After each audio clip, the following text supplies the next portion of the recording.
જાદરના મુદ્વેશ્વર મહાદેવ મંદિર આસ્થાનું પ્રતીક. સાબરકાંઠા જિલ્લાના જાદરમાં આવેલ પૌરાણિક મુદ્વેશ્વર મહાદેવનું મંદિર ભક્તો માટે આસ્થાનું પ્રતીક.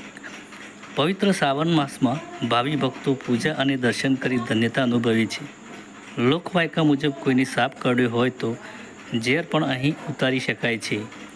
મહાદેવ મંદિરે ભવ્ય લોકમેળો ભરાય છે, જેમાં આજુબાજુના ગામોમાંથી લોકો મોટી સંખ્યામાં રાત દિવસ મેળાની મજા માણે છે.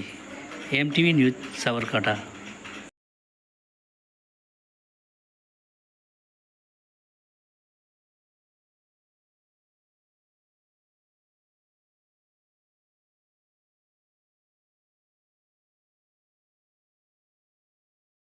ઓમ નમઃ શિવાય. આજના શિવ સ્વરૂપ દર્શન પવિત્ર પૌરાણિક અને ઐતિહાસિક મંદિર મૂર્ધનેશ્વર મહાદેવ જાદર